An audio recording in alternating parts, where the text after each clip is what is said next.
Coming up on 15 minutes before the hour in For Your Health today, death is not something any of us like to talk about, especially around the holidays. But while most of us are celebrating with friends and family, some of our neighbors are having to cope with the impending loss of a loved one, but they don't have to do it alone. Our own Angel San Juan explains in For Your Health. Obviously, the holiday times is a time of joy, but for a lot of people, that is not the case at all. They're dealing through hard times with family members and loved ones, but there is some hope and at least some help for them and support during this difficult time. And joining me right now is Jeanette Cofield with Lakes Area Hospice. Thank you so much for having us. First of all, good to see you again. And we met before when first hospice was honored. Lakes Area Hospice was honored as Business of the Year last year here in Jasper. That alone should tell folks what a great organization you have. Well, thank you. We're really pleased. We were named the Small Business of the Year, the Chamber of Commerce, in January, and we're certainly proud and pleased to hold that honor this year.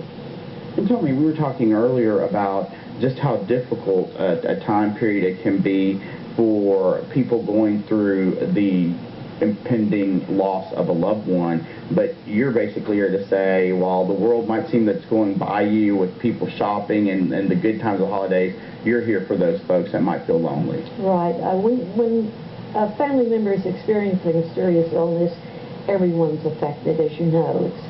Everyone has the same disease, especially in a life-limiting situation.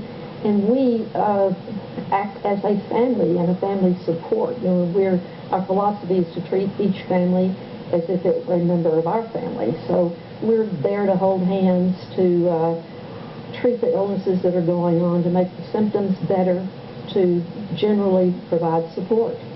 And Jeanette, I know for someone that might have to be facing this right now, where do you start from this? If you have a loved one that might be going through it, have a neighbor that you know needs this service, what can they do? Well, the first thing they can do is call us. Of course, our number is 409-384-5995. We're here in Jasper.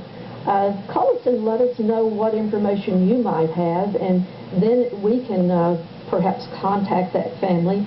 Typically, a physician will call us, perhaps a home health agency will say, we've been working with this individual, the symptoms are not getting better, this individual is no longer taking treatment or is really not a candidate for taking treatment. So if you call us, then we can go in again and hold hands and talk with them and visit and let them know that there is support out there. There's so much that we can do to make this process better. We can't change it, but we can certainly make it better. And we saw earlier the staff that they get together for it's a family among the staff. Exactly. and they meet and they're very involved here as well. Exactly. Our staff members and our physician directors, Dr. Riggins is our primary physician, and we have several others who work with us as associates and provide information to us. We get together as a team and discuss what's going on with the patient and the entire family and try to think of ways that might make things better. We have patients who have no resources, typically elderly folks, of course, will have Medicare or Medicaid or maybe even private insurance, but we have families who have no resources, and that's a place where we can help a lot because we tap into resources in the community, into churches, Sunday school classes, and help get medications for those patients, but we provide the care anyway.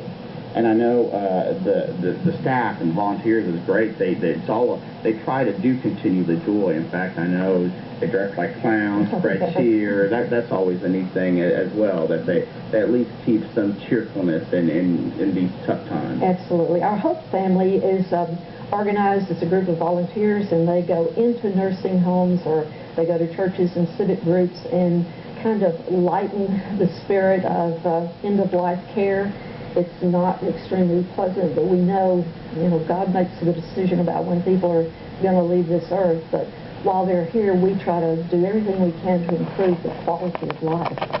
But then everyone introduced one of your staff members, yeah. Dee over here, who, and Dee, you actually go into the home and take care of these patients. And how is it for you? Obviously a tough thing, but also rewarding, I'm sure. Yes, it's very rewarding. Very busy time this time of year anyway for folks. But it's also, as far as healthcare and hospice care goes, a lot of people with chronic illness, terminal illness, Takes a lot out of the family. Very busy with it doing admissions, and we've had a lot this week, and we can provide a lot for the families related to what we do. And Jeanette was talking about some of what we provide, the case management as far as the nursing goes, the home health aides, to go out and help with the daily things that the patients may need. Chaplain social services to provide community resources, spiritual counseling, equipment as part of what we do, to help with the family, the patients, hospital bed, oxygen, medication, that we provide. But yes, all in all, it's very rewarding. I love what I do. Hospice is, there's a great need in the community, and we just wish that, everybody that deserves it, needs it, has the opportunity. We appreciate what you do, and thank you so much for having us. And Jeanette, thank you so much. And Thank you for being here. No problem. Thank you again. And of course, if you need the services of Lakes Area Hospice, right here in Jasper, and we have the number on the screen as well. So definitely get in contact with them. They can really provide support during a tough time. Angel, thank you so very much. Coming up on